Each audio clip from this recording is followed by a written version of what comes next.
Bom dia, boa tarde, boa noite para vocês.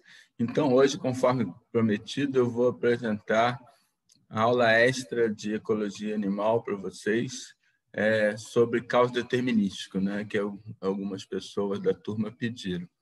Então, a apresentação se intitula Da Falsa Questão de Elton ao Mundo Novo, Caos Determinístico em Ecologia de Populações. Bom, então, queria começar, na verdade, caos é uma coisa muito matemática, pode assustar um pouco a gente, então vamos começar com a literatura. Então, eu queria começar com um trecho de um conto de um dos maiores escritores sul-americanos, que é o argentino Jorge Luis Borges, né? E ele escreveu, em 1941, ele escreveu um conto absolutamente delirante chamado Biblioteca de Babel.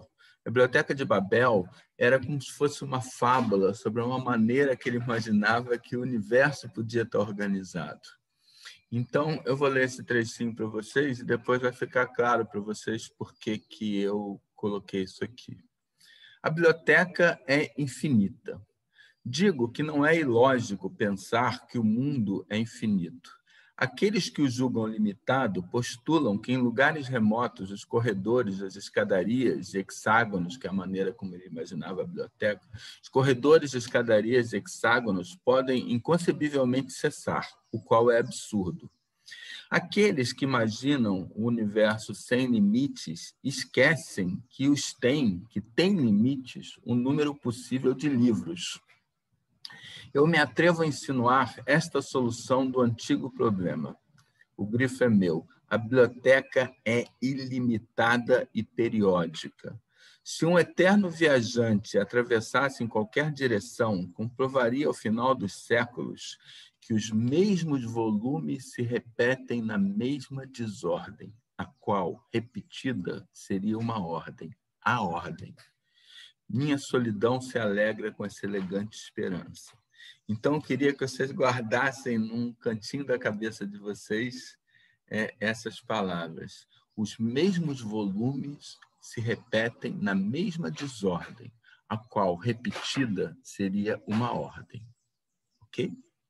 Beleza. Vamos em frente, então.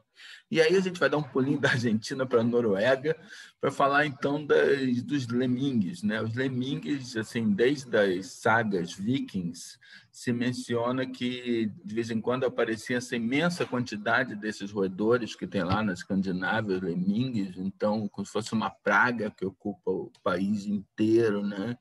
E ninguém sabia muito bem explicar por que aconteciam essas imensas erupções populacionais dos lemingues, uma vez a cada vários anos, etc.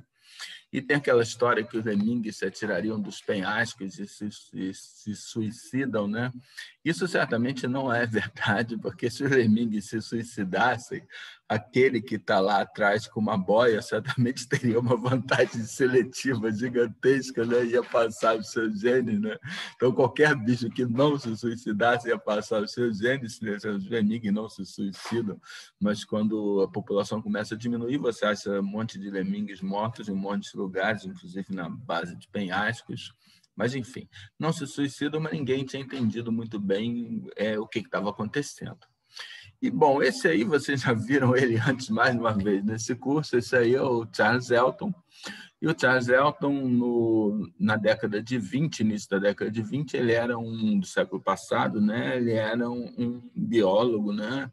Historiador natural, recém-formado por Oxford, e ele teve sorte de participar de uma expedição biológica à Noruega, como auxiliar de um famoso biólogo da época, que era Julian Huxley.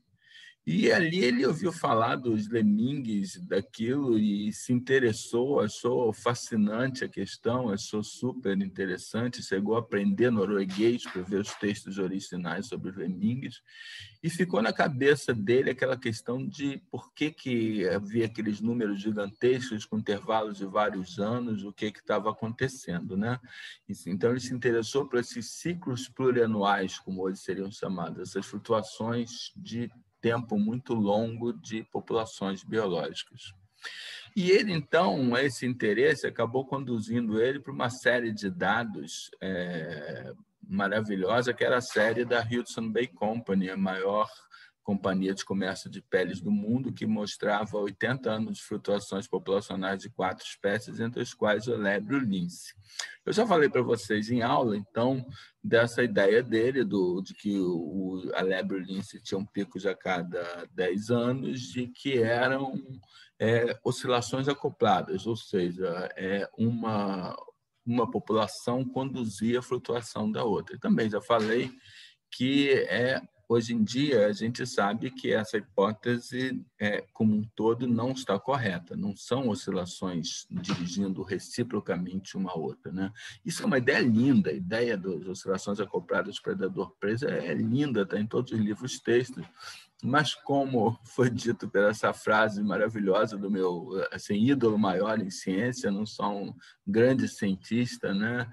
O bulldog do Darwin, mas também, para mim, é o exemplo maior da atitude de um cientista, né? E da paixão de um cientista. O Huxley é a pessoa que eu mais admiro. E ele era, incidentalmente, avô do Julian Huxley, que foi com quem o Elton participou lá da expedição. E o Huxley tinha falado sobre uma outra polêmica científica muito tempo antes, tinha falado: "A very nice idea is smashed by a small, ugly fact." Quer dizer, uma ideia muito bonita esmagada por um fato pequeno e feio, né?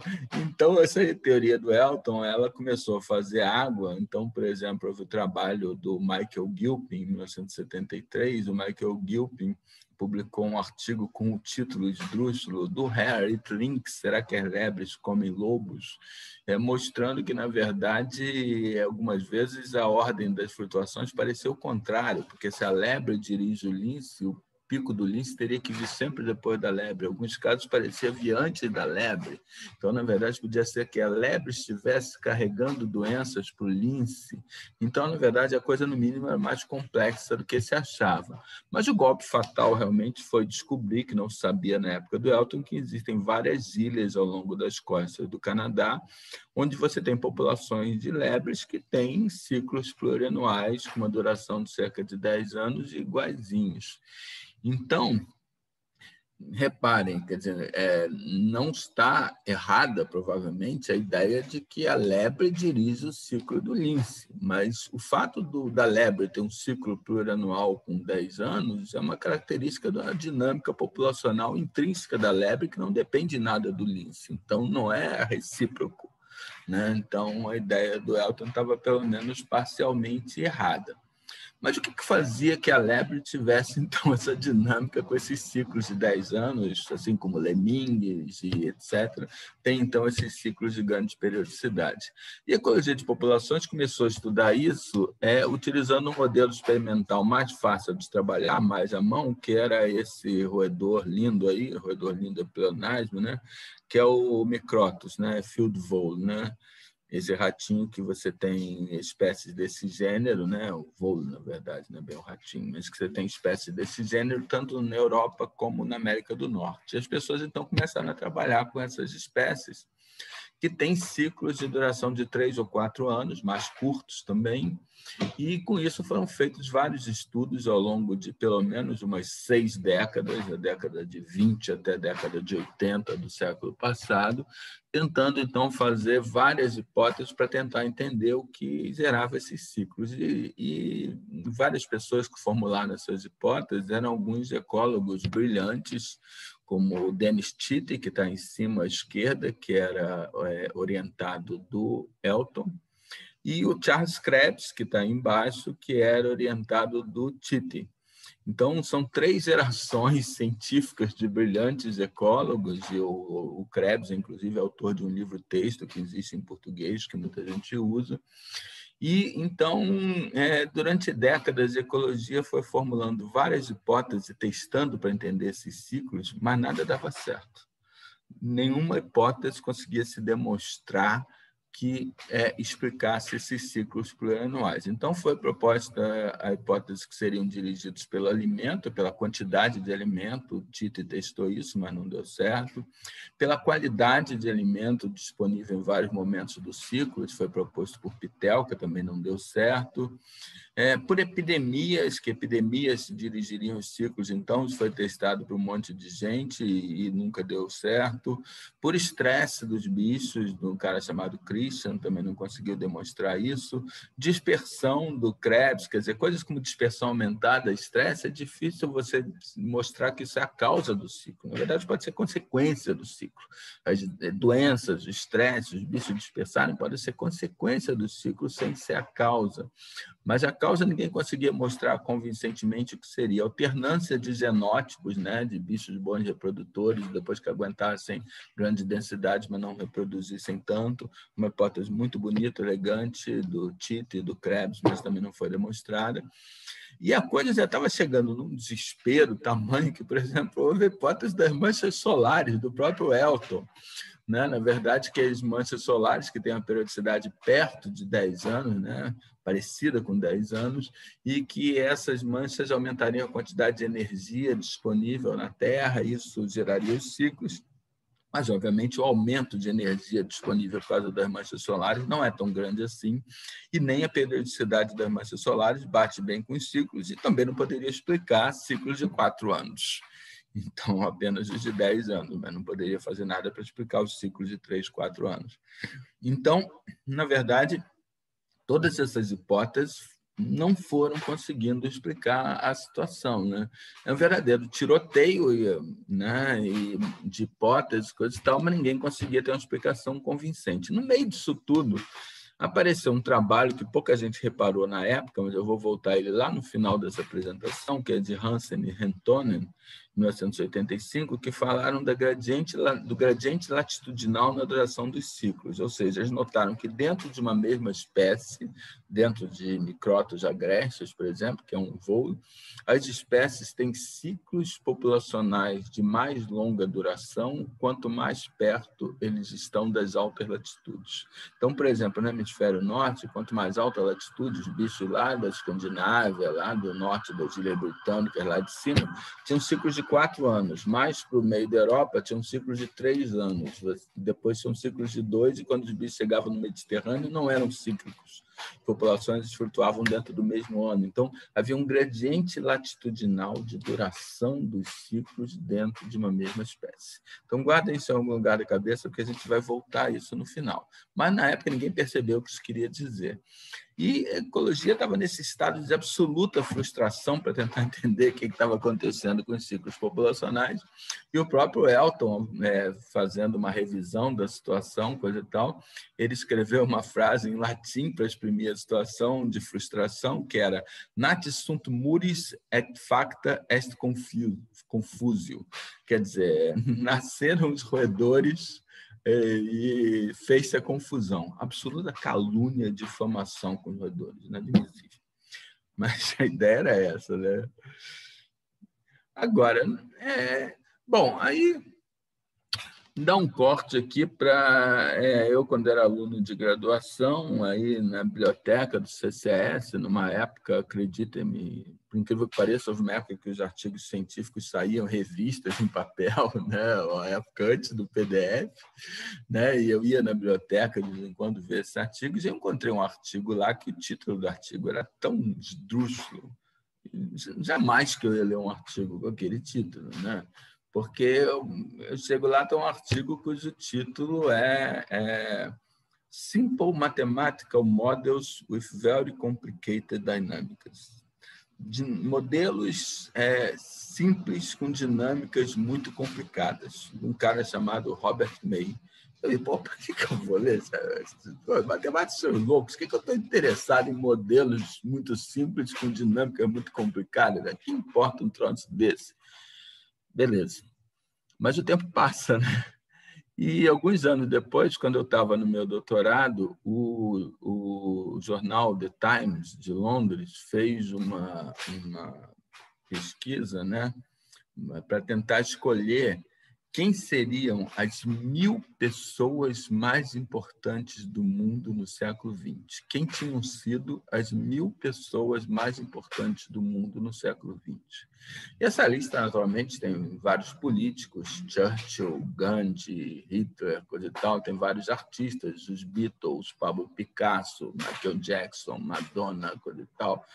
E um pequeno número de cientistas, uns 20 cientistas, só tinha um ecólogo nessa lista. E o único ecólogo que tinha nessa lista das 1000 pessoas mais importantes do planeta no século XX era Robert May. E Robert May estava nessa lista principalmente por causa daquele artigo que eu não tinha lido.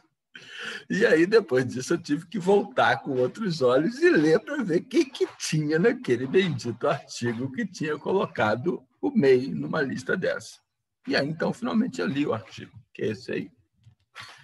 Simple Mathematical Models with Very Complicated Dynamics.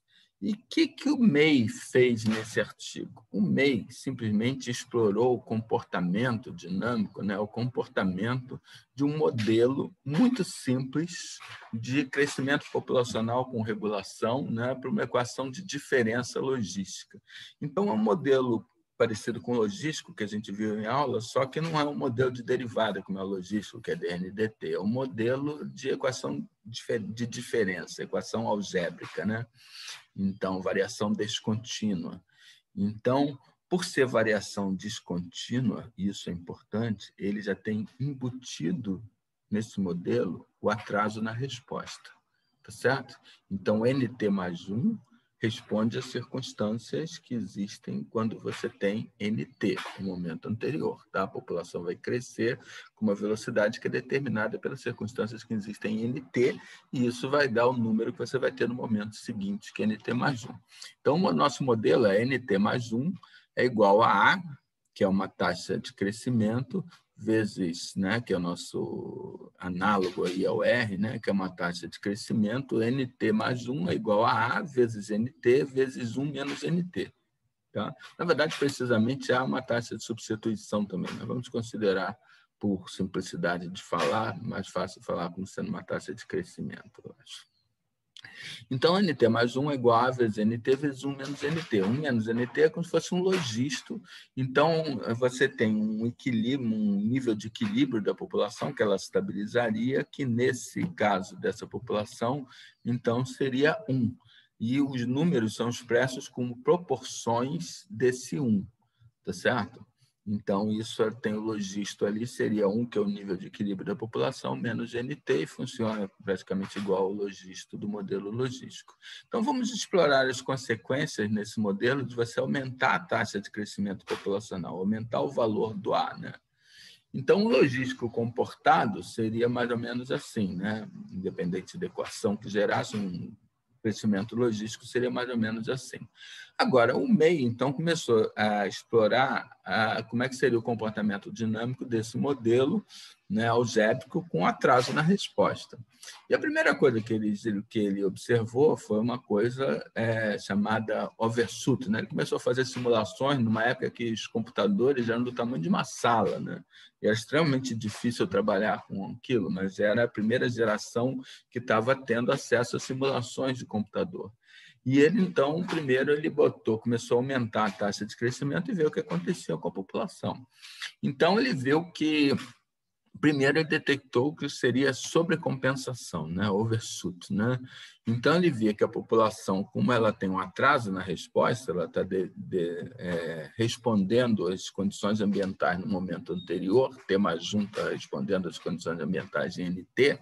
Então, o que acontecia? A população começava a crescer, se ela estava crescendo relativamente rápido, ela passava do nível de equilíbrio, e depois, então, o modelo, como se dizia a população, vocês estão entendendo a minha metáfora, né? O modelo diz para a população: você está alta demais, você tem que descer, porque você está acima do nível de equilíbrio, e a população desce. Então, é como se o modelo instruísse a população, tá, sobre o que ela deve fazer, né?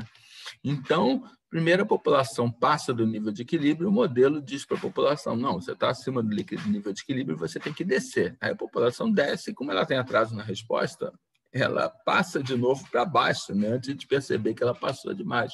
E o modelo diz, não, você está abaixo do nível de equilíbrio, agora você tem que subir. E a população vai subindo e descendo, vai passando cada vez menos para cima, cada vez menos para baixo, até que no fim estabiliza.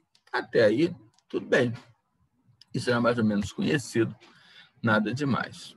Aí vem a nossa primeira bomba. Aí explode a nossa primeira bomba contraintuitiva. MEI chega num valor da taxa de crescimento em que, nesse valor, quando a população está lá em cima e ela tem a sobrecompensação e ela vai violentamente para baixo do nível de equilíbrio, ela chega a um ponto que está a mesma distância abaixo do equilíbrio, nível de equilíbrio, que ela estava acima antes. Então, isso vai determinar que ela vá exatamente à mesma altura quando ela subir. E a instrução do modelo, o modelo diz para a população, você está nessa altura, você vai descer rápido lá para baixo. Ele vai descer exatamente para a mesma altura onde ele estava lá embaixo. Tá? E isso vai gerar, então, uma oscilação perpétua de periodicidade 2. E a população nunca vai sair dessa oscilação e vai ficar em periodicidade 2. Isso não era só com valor, era com uma faixa de valores. À medida que você aumentava o valor da taxa de crescimento populacional, o que acontecia? Você tinha oscilações cada vez mais amplas para cima e para baixo, mas sempre indo e voltando nos mesmos lugares, tá certo? Então, uma oscilação com periodicidade 2. O MEI disse, caramba, isso é contraintuitivo, isso é interessante. Mas ele não esperava o tamanho das bombas que estavam por vir. Ele continuou brincando de aumentar a taxa de crescimento populacional, não devia ter nada que fazer esse cara, e de repente, uma bomba gigantesca. Ele chega a uma taxa de crescimento populacional que ele gera uma flutuação com periodicidade 4. Então, o que acontece? A população vai lá para baixo. Aí ela vai lá para cima com essa rapidez, que ela está muito lá embaixo, e a instrução do modelo é você está muito abaixo do equilíbrio, suba muito rápido. E quando você desce de lá, você desce com uma velocidade tal, nesses valores, nessa faixa de valores, você desce com uma velocidade tal que você vai só um pouco abaixo do equilíbrio. Tá? Então, aí, agora, quando você sobe, você também não está subindo tão rápido, porque você não está tão abaixo do equilíbrio. Então, você sobe, vai um pouquinho mais acima, o equilíbrio seria 1 ali no eixo vertical, né? Você chega, então, um pouquinho acima e você desce para baixo. E aí, quando você desce, na verdade, você não desce tão rápido assim, porque você não estava tanto acima assim. Por outro lado, você está muito mais perto do pico lá de baixo do que você estava quando você estava no pico alto lá em cima. Quando você está no pico baixo lá em cima, você está muito mais perto de baixo. Então, nessa combinação específica de valores, você vai muito lá para baixo e volta exatamente para o mesmo ponto anterior lá de cima. E aí você volta para o ponto intermediário lá de baixo, para o ponto intermediário lá de cima. E a população fica presa, oscilando entre esses 4 pontos de equilíbrio. Repara que no gráfico anterior a gente podia falar em 2 pontos de equilíbrio instável. O que é um ponto de equilíbrio instável? É aquele que a população bate nele, mas não fica nele.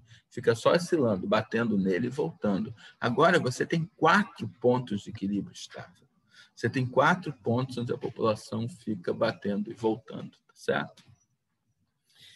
Então, é um ciclo de periodicidade 4. E aí o MEI foi começando a aumentar a taxa de crescimento e as coisas, de repente, começou a vir coisas cada vez mais inesperadas, cada vez mais fantásticas. Então, ciclos de periodicidade 8, 16, 32... 64, 128, 256, 512, 1024, todos os múltiplos de 2. E aí a coisa foi ficando tão complicada que essa ferramenta já não nos serve para visualizar o que está acontecendo. Esse nosso gráfico tradicional, número vezes tempo, né? Versus tempo, já não serve mais para explicar o que está acontecendo. A gente precisa usar um outro tipo de gráfico, que vocês talvez já tenham ouvido falar, ou alguns de vocês, que se chama, então, diagrama de bifurcação, né? Que é muito característico dos estudos caóticos, né? Então, diagrama de bifurcação, o que você tem no eixo horizontal agora não é mais tempo, é um gráfico completamente diferente, tá certo? O que você tem no eixo horizontal é o valor da taxa de crescimento que você está usando naquela tua simulação. E o que você tem no eixo vertical é o ponto de equilíbrio, né? O ponto de equilíbrio ou os pontos de equilíbrio, né? Então, nós vimos ali que no início do gráfico, com só uma taxa de crescimento muito baixa, você tem um ponto de equilíbrio. Depois, nós vimos que vocês têm 2 pontos de equilíbrio instável. Conforme eu falei para vocês, à medida que você aumenta a taxa de crescimento, esses 2 pontos de equilíbrio instável vão se afastando cada vez mais, ou seja, a flutuação torna-se cada vez mais ampla. Aí, se você vai chegando mais para a direita, lá perto da metade do gráfico, você tem uma região, então, que vocês têm aquele ciclo de periodicidade 4 que eu mostrei para vocês. Então, vocês têm 4 pontos de equilíbrio instável, né? E aí, conforme eu falei para vocês, a coisa vai duplicando de novo. Vocês estão vendo? Logo depois do 4, vocês têm outra duplicação e vocês passam a ter 8 pontos de equilíbrio instável. Depois 16, 34, 16, 32, 64, 128, por aí vai. E, de repente, vocês têm uma região do gráfico que é um monte de... completamente preenchido por pontos. Que diabo é isso? Que diabo está acontecendo? Essa região completamente preenchida por pontos é uma região onde você tem milhares de pontos de equilíbrio instável, onde você tem uma flutuação, né, uma oscilação populacional definida por um modelo simples determinístico que tem milhares de pontos de equilíbrio antes de voltar e se repetir igualzinha. Milhares de pontos, depois vai repetir exatamente a mesma trajetória com milhares de pontos de equilíbrio instável. Tá? E aí, então, você tem essa região que se chama janela caótica, né? Então, onde você tem esses milhares de pontos de equilíbrio instável. Depois, quando você chega mais lá adiante, quase no final, você tem uma faixa branca mais ou menos larga, assim, né? E que diabo é aquilo? É uma falha do Xerox. Não, não é uma falha do Xerox. Não é uma falha do Xerox. O que vocês estão vendo aí é uma região onde, de repente, você tem 3 pontos de equilíbrio instável. Isso que vocês estão vendo aí é chamado uma janela de ordem. A periodicidade das flutuações populacionais explode para vários milhões, e depois de ir para vários milhões, de repente, você encontra uma flutuação de periodicidade 3. E o que acontece nessa janela de ordem? Você tem flutuações de periodicidade 3, 6, 12, né? 24, 48, os múltiplos todos de 3 e vai explodindo de novo, né? Então, aí vocês têm essa região ampliada, vocês têm a parte de cima lá da janela de ordem de periodicidade 3, vocês têm lá em cima duplicando de novo a periodicidade para 3, 6, 12, 24, por aí vai, explode de novo, e você tem outra região com milhares de pontos, onde você tem flutuações populacionais com periodicidade de vários milhares, e depois, de repente, você tem flutuações com periodicidade 5, 10, 20, 40, 80, 160, todos os múltiplos de 5, e o troço explode de novo para o infinito, e você continua aumentando a taxa de crescimento, e de repente você tem outra janela de ordem com flutuações com periodicidade 7, 14, 28, 56, 112, todos os múltiplos de 7, e o troço vai crescendo de novo, explode de novo para a periodicidade de vários milhões, e de repente você tem outra janela de ordem com flutuações com periodicidade 11, 22, 44, 88 e explodindo de novo, janelas de ordem com flutuações começando com periodicidades baixas, com todos os números primos. Caramba, toda essa ordem estava no gráfico daquela equaçãozinha simplinha que a gente mostrou no início. Tá? Então, a partir de pontos diferentes dessa curva, você pode modelar, você pode obter as flutuações populacionais mais variadas que vocês possam imaginar, né? Isso tudo, na verdade, é o mesmo modelo. Vocês estão me acompanhando? É o mesmíssimo modelo. A única coisa que muda não é o modelo, a única coisa que muda é o valor da taxa de crescimento populacional.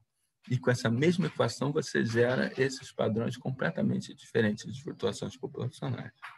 Então, isso no trabalho do meu amigo José Luiz Ataíde, o Coca, né? O Coca atualmente é professor da Universidade Federal do Rio Grande do Norte, em Natal.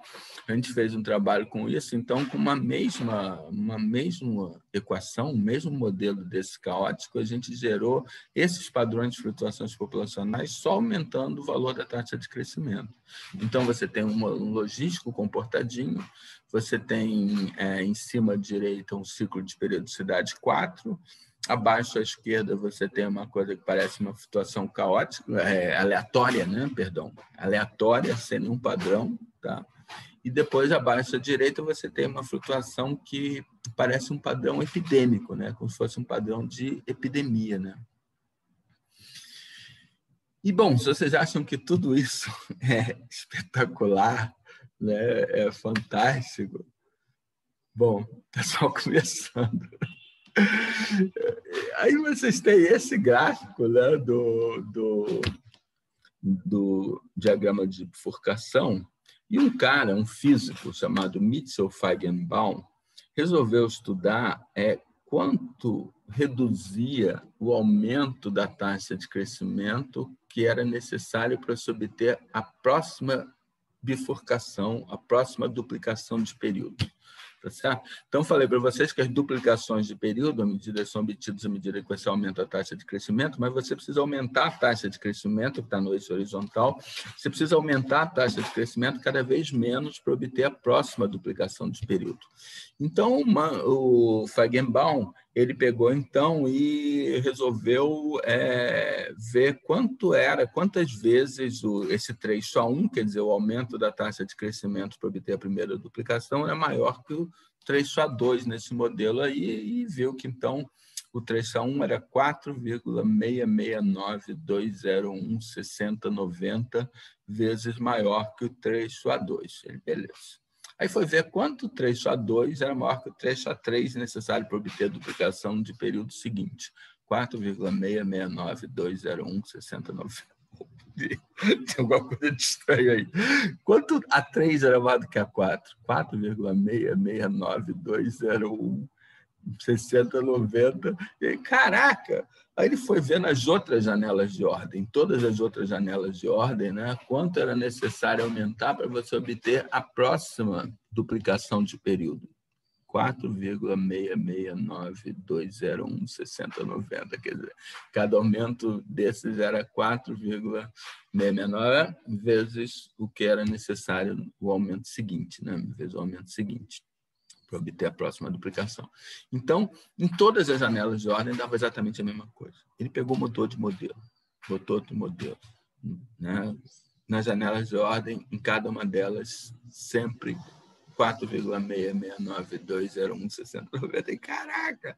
Ele pegou todo e qualquer modelo que ele pôde encontrar que tinha um comportamento caótico, 4,6692016090.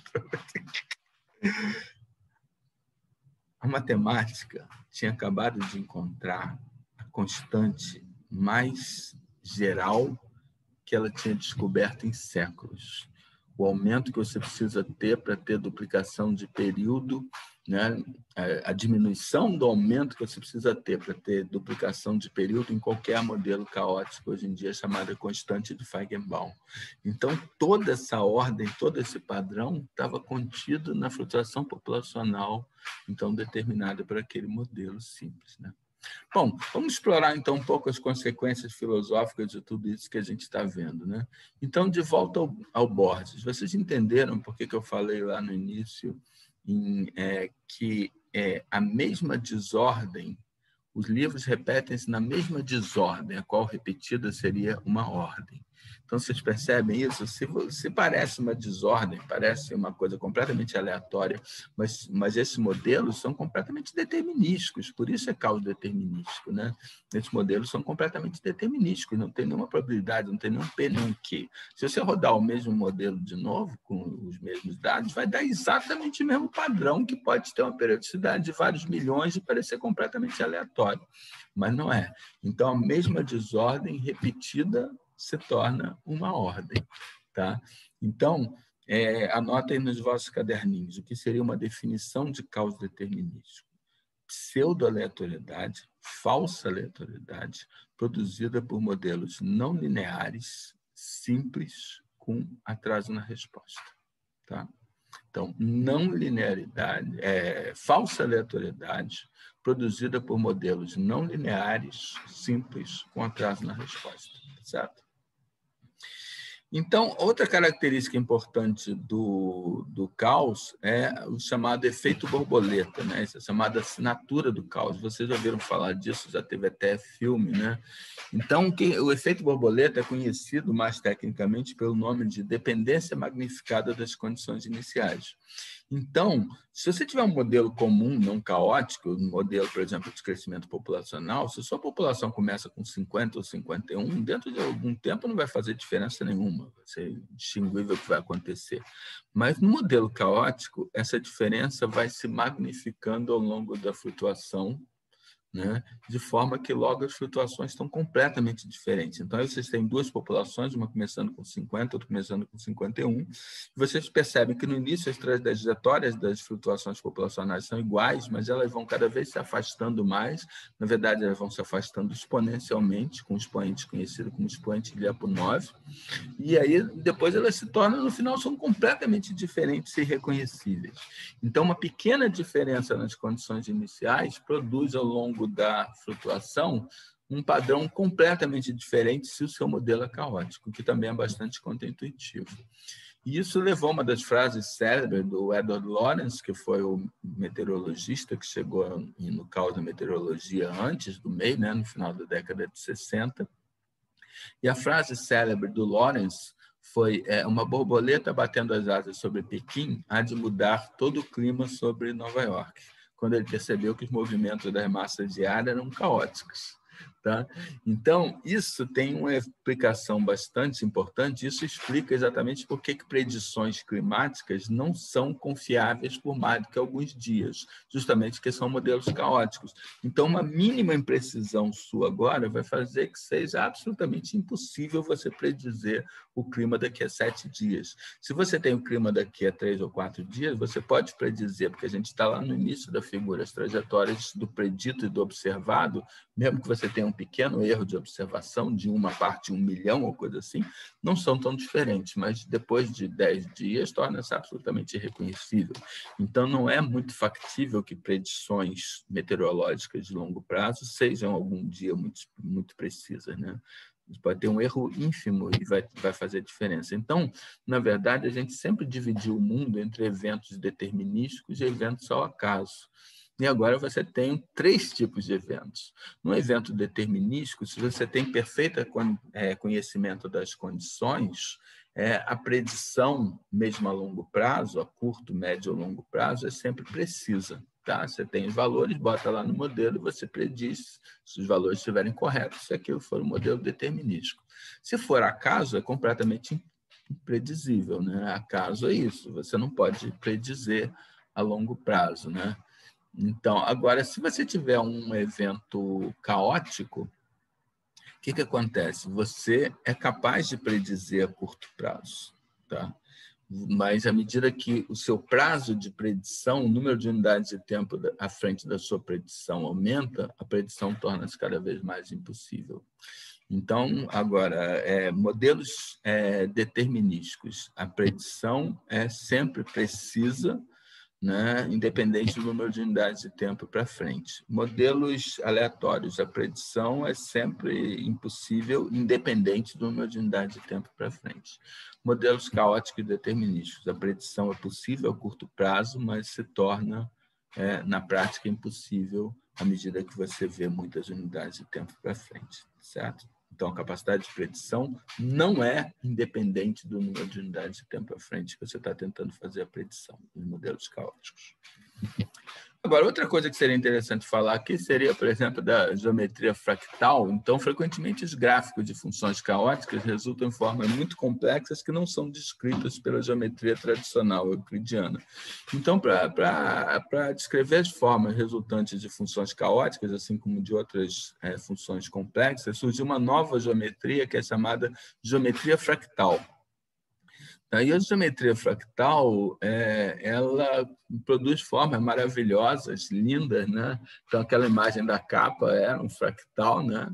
Um produto dessa geometria, e coisas profundamente contraintuitivas, como a complexidade do fractal de Mandelbrot. O fractal de Mandelbrot, né, que é um gráfico de uma função de comportamento caótico, é considerado o objeto mais complexo já produzido pelos humanos.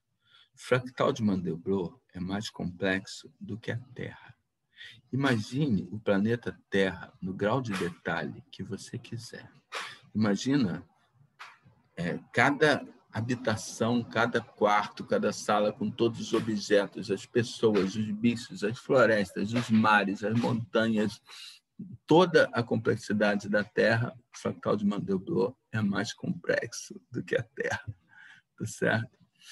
E vamos então dar uma olhada no fractal de Mandelbrot, nessa coisa inacreditável. Bom, isso é uma visão geral do fractal de Mandelbrot, né?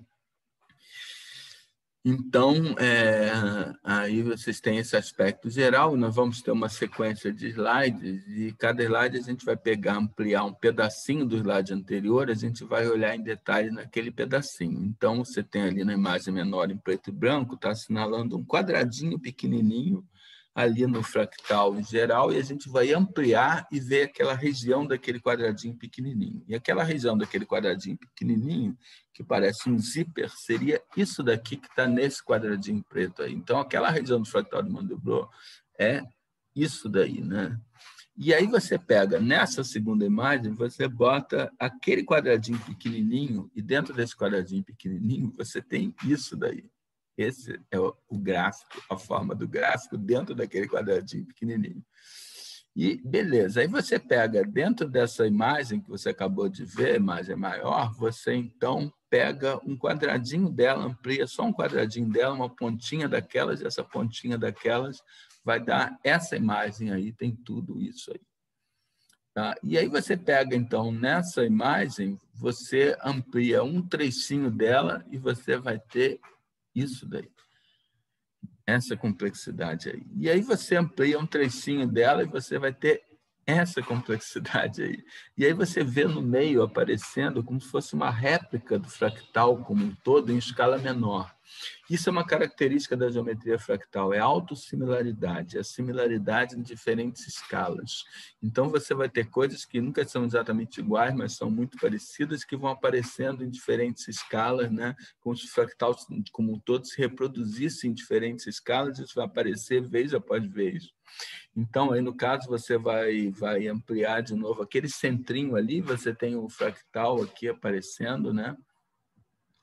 E aí você, então, nele você vai ampliar a pontinha do fractal, e você vai ver que na pontinha do fractal vão aparecer outros fractaizinhos em várias outras escalas. Então, à medida que você vai entrando no fractal do Mandelbrot, a complexidade vai sempre aparecendo, e nós fizemos 7 ampliações dessas, né? E você pode fazer 1 milhão de ampliações dessas. Você pode fazer 10 milhões, 100 milhões, 1 bilhão de ampliações dessas, e cada vez você vai ter mais complexidade, mais coisas dessas aparecendo, né? E qual, então, que diabo é a equação matemática que pode gerar uma coisa da complexidade do fractal de Mandelbrot, né? E a equação matemática é essa. Então, a equação matemática do fractal de Mandelbrot é essa. Z é igual a Z2 mais C, né? Que é profundamente desconcertante. Né? Você lembra dos modelos muito simples com dinâmicas muito complexas? Profundamente desconcertante. E, na verdade, o segredo é que é um modelo iterativo de repetição. Ou seja, na verdade, você pega um valor de Z que você obtém aqui, você multiplica, você faz esse valor de Z ao quadrado, soma com uma constante C, que é um número complexo, a soma de um número real com um número imaginário. Isso eu não vou explicar para vocês exatamente como é que forma esse C por falta de tempo, tipo 2. Mas você pega, então, esse valor e você soma e você obtém um novo valor de Z. e o Z vai para cá, e aí ele entra de novo, você bota ele ao quadrado, soma com C, obtém um novo valor de Z, e você vai fazendo isso eternamente. Então, por isso, na verdade, o fractal de Mandelbrot é infinito. Você vai poder sempre estar fazendo coisas novas, né? Então, na verdade, aquilo que a gente viu são impressões artísticas, onde você tem as duas variáveis, né? O Z novo e o Z antigo, e você tem impressões artísticas que correspondem a cores para o produto dessas variáveis em diferentes pontos do plano, né? E você pode atribuir as cores que você quiser, você faz arte em cima disso, você faz arte do fractal de Mandelbrot, tem livros de arte do fractal de Mandelbrot.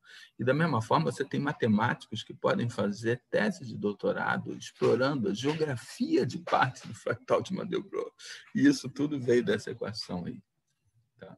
Então, de volta ao May, acho que agora dá para entender muito claramente o que o May queria dizer quando ele intitulou o artigo dele lá, Modelos Simples com Dinâmicas Muito Complicadas, né? Então, é uma característica profundamente contraintuitiva do caos. Então, concluindo, eu queria voltar ao Elton e a gente se perguntar, então, por que Elton e duas gerações de brilhantes ecólogos que o sucederam não conseguiram responder a questão sobre o que causava os ciclos populacionais. E aí eu queria trazer de volta o Hansen e Rentonen. Vocês se lembram deles? Hansen e Rentonen, eles tinham falado do gradiente latitudinal da duração dos ciclos, que os bichos em latitudes mais altas tinham ciclos mais longos, né? Que então você vê que esses ciclos plurianuais são um caminho para você chegar em modelos caóticos, né? Modelos, flutuações com periodicidades cada vez maiores, né? E isso tem a ver com a taxa de crescimento e com o atraso na resposta. Quer dizer, é mais fácil você gerar essas flutuações, ciclos plurianuais e caóticos, etc., com taxas de crescimento mais rápidas, né? E a gente sabe que em latitudes mais altas os ciclos têm durações mais longas. O que a gente sabe também que aumenta em latitudes mais altas? A taxa de crescimento populacional R dentro de cada espécie, dentro de qualquer espécie. Porque em latitudes mais longas, as estações de crescimento são mais curtas.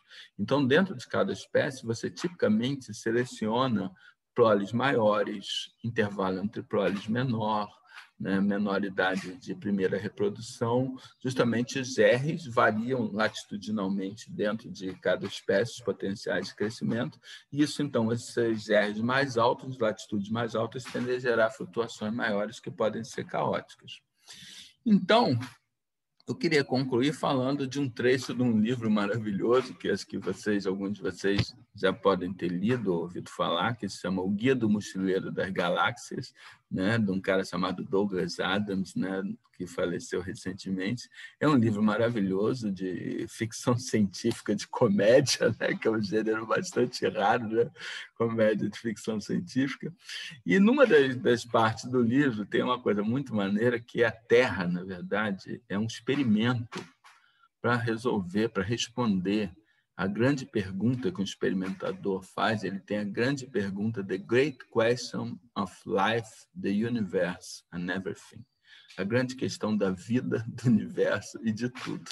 E a Terra, então, é um supercomputador que trabalha 4,6 bilhões de anos para responder essa pergunta, né? O supercomputador é chamado Deep Thought.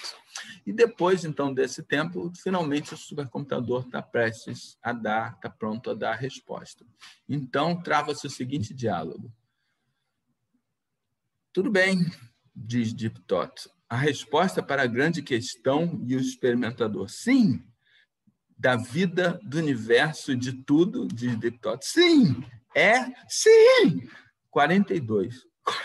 42? 42. Mas que diabo você quer dizer com 42?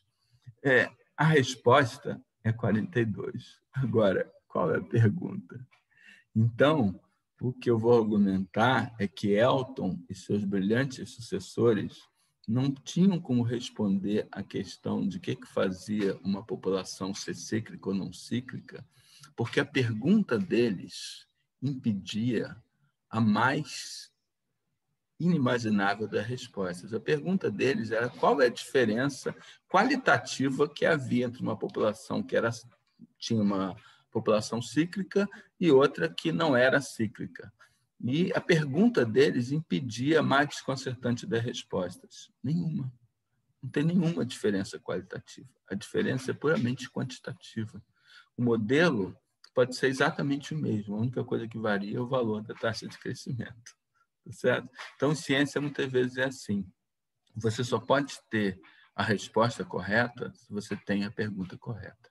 Você só pode ter boas respostas se você tem boas perguntas. Então, por isso, eles não puderam entender por que as populações tinham os ciclos plurianuais.